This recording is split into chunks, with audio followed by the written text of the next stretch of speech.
ሰላም እንዴት አደራችሁ? ውድ ስለ አርሰናል ዩቲዩብ ቻናል ተከታታዮቻችን፣ ባልተለመደ መልኩ ዛሬ ጠዋት ላይም ተከስተናል። ስለ አርሰናል ማታ ላይ በተለይም ጀርሚ ሞንጋ በማንቸስተር ሲቲ መጠለፉን ተከትሎ ለሳምንታት ክለባችን ሲከታተሉ የነበረው የሌስተር ሲቲው ታዳጊ በማንቸስተር ሲቲ እንደተጠለፈ የአርሰናል ደጋፊዎች ሲሰሙ በተለይም በሳንድሮ ቶናሊ እና በብሩኖ ጉማሬሽ ዝውውር ላይ በነበረው ሁኔታ የተበሳጨው አሁን ላይ በጣም ደጋፊው ተቆጥቷል እና ስለዚህ ዝውውር እንዲሁም ስለ ኤዝሪ ኮንሳ ስለ ዴክላን ራይስ ጉዳት አንዳንድ ነገር እንበላችሁና በመጀመሪያ ሳይሞን ኮሊክስ እንዳወጣው መረጃ ከሆነ ሳንድሮ ቶናሊ ኒውካስትል መልቀቁ ቢታወቅ እንኳን አርሰናል በዚህ ክረምት ብሩኖ ጊማሬሽን ለማስፈረም ተስፋ አልቆረጠም። በወኪሎች በኩል ስራዎች የቀጠሉ ሲሆን አዲሱ ዝውውር ሂሳብ ጥቅል 60 ሚሊዮን ፓውንድ አካባቢ ሊሆን እንደሚችል ይጠበቃል ሲል ሳይሞን ኮሊክስ ዘግቧል። እና በዚህ ዝውውር በተለይም ቶተንሃም ሆትስፐር ሳንድሮ ቶናሊን ካስፈረመው በኋላ ብሩኖ ጊማሬሽን ለማስፈረም ለአርሰናል በጣም ከባድ ነው የሆነበት እና ዙሩን በራሱ ያከረረበት ነው ሁኔታ ነው ያለው አርሰናል። ኒውካስትል ዩናይትድ አሁን ላይ አንቶኒ ጎርደንን ወደ ባርሴሎና ሳንድሮ ቶናሊን ደግሞ ወደ ቶተንሃም ሆትስፐር ከሸጠ በኋላ አሁን ላይ ፋይናንሻሊ ጥሩ ሁኔታ ላይ ይገኛል እና ብቸኛው አሁን ላይ እየተባለ ያለው ብቸኛው አርሰናል ብሩኖ ጊማሬሽ ሊያስፈርምበት የሚችለው አማራጭ ብሩኖ ጊማሬሽ እንደ አምና አሌክሳንደር ኢዛክ እንዳደረገው ልቀቁኝ ብሎ ግፊት የሚያደርግ ከሆነ ነው። በብሩኖ ጊማሬሽ በኩል ደግሞ ይህንን ማድረግ አይፈልግም። ከክለቡ ጋር ከተለያየ በሰላም መለያየት ነው የሚፈልገው እና ለአርሰናል በጣም ከባድ ሁኔታ ውስጥ የገባበት ሁኔታ ነው ያለው። ምን እየሰሩ እንዳለ ራሱ አንዳንዴ የሚገርም ነው። ኦፍኮርስ ጥንቃቄ የሚፈልግ ዝውውር ነው ያለው። በተለይም በሻምፒዮንስ ሊግ ያለውን ጋፕ ከፒኤስጂ ጋር ለማጥበብ እና ከፒኤስጂም የተሻለ ሆኖ ለመገኘት አርሰናል በደንብ በጥናት እየሰራ ነው የሚገኘው። ነገር ግን እንደዚህ አይነት ዝውውሮች ላይ በተለይም ቶተንሃም ሆትስፐር ሳንድሮ ቶናሊ ሊገዛ እንደሆነ እያወቁ ታርጌታቸው እሱ ከሆነ ፈጠን ብለው ትንሽ ተጨማሪ ክፍያም ከፍለው ቢሆን ማስፈረም ነበረባቸው ብዬ አስባለሁ። ምክንያቱም በ8 ቁጥር ቦታ ላይ ዋነኛ ኢላማቸው ስለሆነ አሁን ላይ የሰሩት ስህተት ምናልባት ወደፊት ዋጋ የሚያስከፍላቸው ሁኔታ ሊኖር ይችላል እና ይሄ ከአርሰናል ያልተጠበቀ ይሄ ምንድነው መጓተት ነው። በተለይም በአንድሪያ በርታ ፈጣንነት ነው የምናውቀው እና አሁን ላይ ትንሽ ስህተት የሰራ ይመስለኛል። በሌላ ዜና ደግሞ ጃንሉጂ ሎንጋሬ የሚባል ዘጋቢ እንደዘገበው ከሆነ አርሰናል በዚህ ክረምት ቸልሲን ለመልቀቅ እየጣረ ያለውን ኢንዞ ፈርናንዴስ ሁኔታና መረጃ ማሰባሰብና መጠየቅ ጀምሯል የሚል መረጃ ነው ይዞት የወጣና ጃንሉጂ ሎንጋሪ ይህንን መረጃ ዘግቧል። ኤንዞ ሪያል ማድሪድ ፈልጎታል ተብሎ የሚዘገብ ሰሞንኛ ዋጋው 120 ሚሊዮን ዩሮ አካባቢ ነበረ። በተለይም ቼልሲም የገዛው ከፍ ባለ ዋጋ ስለሆነ በተለይ የተጫዋቹንም ጥራት አንፃር በቀላሉ ይለቀዋል ተብሎ አይታሰብም። አርሰናልም እንደ ሌላ አማራጭ እያየው ነው የሚገኝ የሚል መረጃ ይዞ ወጥቷል። እና በሌላ ዜና ደግሞ ሳይሞን ኮሊንግስ እንደዘገበው ከሆነ አርሰናል ብሩኖ ጉማሬሽ ዝውውርን ለማጠናቀቅ የሚችሉበትን ተስፋ ያለ ይመስላል የሚል መረጃ ይዞ ወጥቷል። እና ስለዚህ ዝውውር ለወደፊት የምናየው ይሆናል። ነገር ግን አሁን ላይ በአርሰናል ከባድ የሚሆን ይመስለኛል ይሄ ዝውውር እንደ ግል ሳየው እና እስኪ የምናየው ይሆናል፣ ጊዜዎች የሚፈቱት ይሆናል። በሌላ ዜና ደግሞ ሳይሞን ኮሊክስ እንደዘገበው ከሆነ የትንሽ ያስቃል። አርሰናል ጁሪያን ቲምበርን በሻምፒዮንስ ሊጉ ፍጻሜ ለማካተት በመወሰኑ በኔዘርላንድ ብሔራዊ ቡድን ውስጥ በዓለም ዋንጫው ወቅት ላይ ትልቅ የብስጭት ስሜት እንዲፈጥር አድርጓል የተባለው በተለይም በሮናልድ ኮማን አሰልጣኝነት የምትመራው ኔዘርላንድ ወደ 16 ውስጥ ለመግባት ባደረገችው ጨዋታ ከሞሮኮ በፔናልቲ ተሸነፋ መውደቋ ይታወቃል እና ጁሪያን ቲምበር ደግሞ በጉዳት ምክንያት ለዓለም ዋንጫው ለኔዘርላንድ አልተሳተፈም እና በዛ ምክንያት አርሰናል ቻምፒዮንስ ሊግ ፍጻሜ ላይ በማሳተፉ ብስጭት ላይ ናቸው ምናምን ነገር የሚል መረጃ ነው የወጣው እና በጣም ያስቃል። ስንት ደሞዝ እየከፈለ የሚያጫውተው ክለብ የገዛ ተጫዋቹን እንኳን ማጫወት አልቻለም እና በእርግጥ ልክ ነው። ማለት ፈጥኖ ሊሆን ይችላል። ነገር ግን አርሰናል ላይ የመቆጣት ወይም አንግሪ የመሆን ጉዳይ ማድረግ አለባቸው ብዬ አላስብም። ምክንያቱም የገዛ ተጫዋቹ ነው እንደፈለገው መጠቀም አለበት። ከተቆጣ ራሱ አርሰናል ላይ መቆጣት ያለበት የአርሰናል ደጋፊ ነው እንጂ እነሱ እንደዚህ ማድረግ መብት አላቸው ብዬ አላስብም። እና በጣም የሚያስቅ ነገር ነው። በሌላ ዜና ደግሞ አንድ ኦፍ አርሰናል ከቀናት በፊት የዘገበው ትላንትም የነገርናችሁ አርሰናል የዊሊያም ሳሊባን ሁኔታ በቅርበት እየተከታተለ ነው። እናም ከዓለም ዋንጫው በኋላ ምን እንደሚሰማው እስኪ እንመልከት። የአስገራሚ ሁኔታ ነው። ምክንያቱም አርሰናል ማክሰንስ ላኩዋን እና ኤዝሪ ኮንሳን እና ሌሎችም ጨምሮ በርካታ የመሀል ተከላካዮችን ሁኔታ እያየ እንደሆነ ነው የተገለጸው። እና ዛሬ ላይም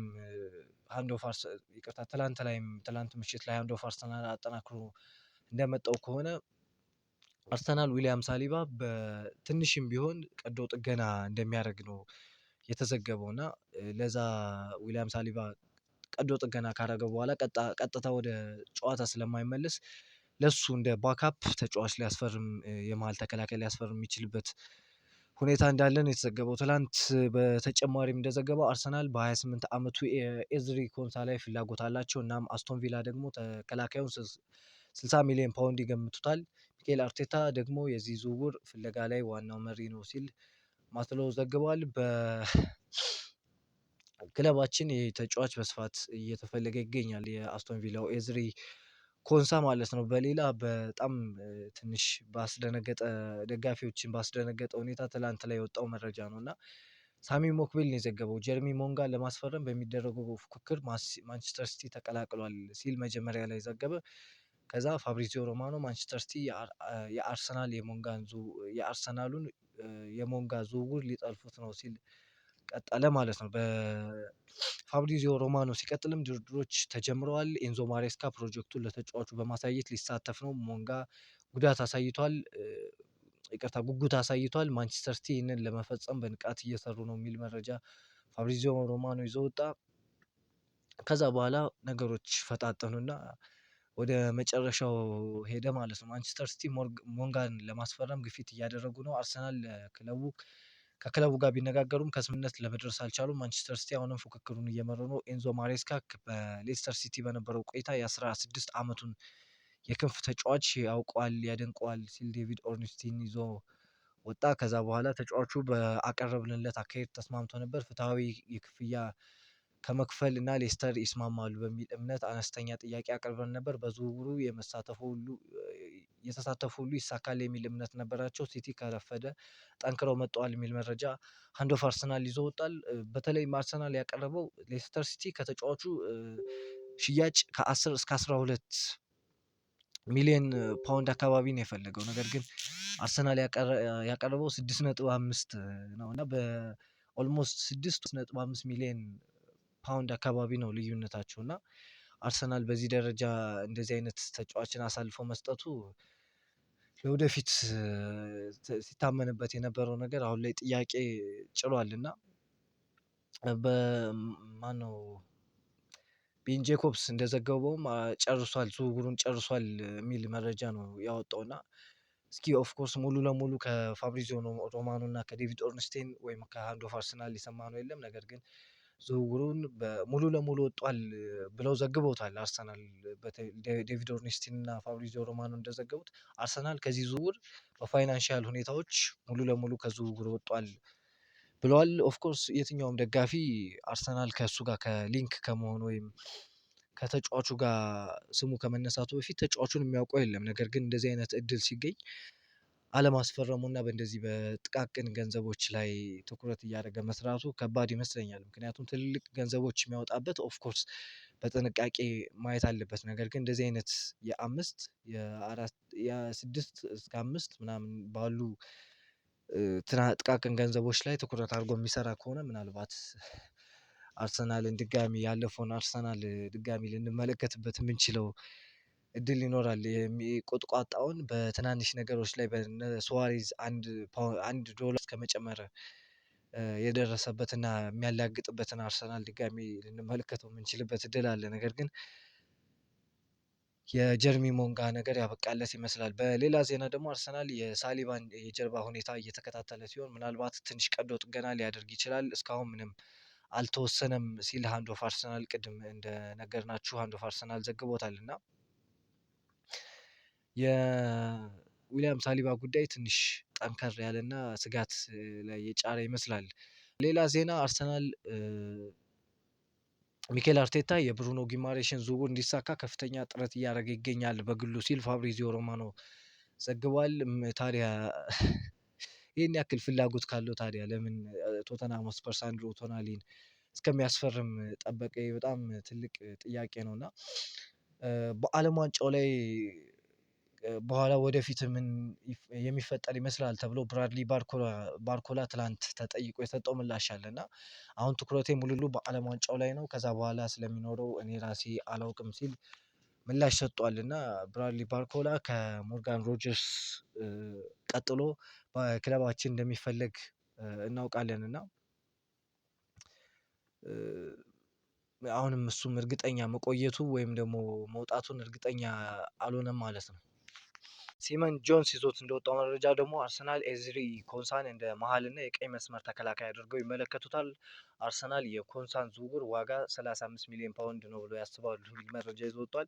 ምን ያክል እውነት ነው የሚለው አጠራጣሪ ቢሆንም ነገር ግን አስቶን ቪላ እየፈለገ ያለው ወደ 60 ሚሊዮን ዩሮ አካባቢ ነው። አርሰናል ግን የዛን ግማሽ ሊሆን በሚችል ገንዘብ 35 ሚሊዮን ፓውንድ ነው ለማስፈረም ያሰቡት እና በእርግጥ እድሜው 28 ምናምን ደርሷል። ትንሽ ከፍ ያለ ነው እድሜው። ነገር ግን አስቶን ቪላ እንደዚህ በቀላሉ ይሸጠዋል ተብሎ አይጠበቅም። በሌላ ዜና ደግሞ ዴክላን ራይስ ጉዳቱ አሳሳቢ ሁኔታ ላይ ደርሷል። ከትላንት ወዲያ ከጨዋታው በኋላ እንደሰጡ አስተያየት ከሆነ ለቡድኑ ምንም አደርጋለሁ ነገር ግን ህመም ላይ ነኝ ሲል ተናግሯል እና በተለይም